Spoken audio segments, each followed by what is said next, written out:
ડભોઈના થાલનગર વસાહતનો 3 કિલોમીટરનો રસ્તો બન્યો મરણતોલ. તંત્રની ઘોર બેદરકારીથી ગ્રામજનોમાં ભારે રોષ.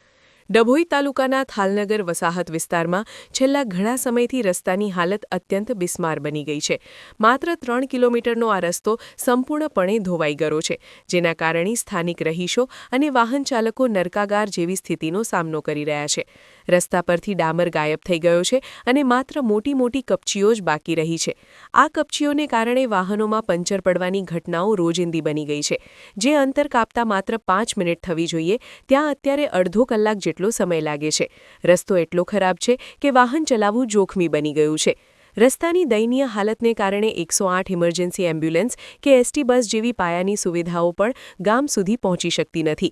બીમારીના સમયે દર્દીઓને હોસ્પિટલ પહોંચાડવા લોઢાના ચણા ચાવવા જેવું કામ છે. શાળાએ જતા બાળકોને ભારે હાલાકી વેઠવી પડે છે. સરકારી પરિવહન ન મળતા વાલીઓને ખાનગી વાહનોમાં જોખમી મુસાફરી કરાવી બાળકોને નિશાળે મોકલવા પડે છે. તંત્રની લાલિયાવાડી ક્યાં સુધી? ગ્રામજનોના જણાવ્યા અનુસાર આ બાબતે તંત્રને અનેકવાર લેખિત અને મૌખિક રજૂઆતો કરવામાં આવી છે, છતાં પણ તંત્ર દ્વારા રસ્તા પર પેચવર્ક કરવાની પણ તસદી લેવામાં આવતી નથી. અડધો રસ્તો તો સાવ નાબૂદ થઈ ગયો છે. થાલનગર વસાહતના રહીશો હવે સવાલ ઉઠાવી રહ્યા છે કે શું તંત્ર કોઈ મોટી દુર્ઘટનાની રાહ જોઈ રહ્યું છે? વહેલી તકે આ રસ્તાનું નવેસરથી નિર્માણ કે મજબૂત રિપેરિંગ કરવામાં આવે તેવી વિસ્તારના ખેડૂતો અને નગરજનોની માંગ છે.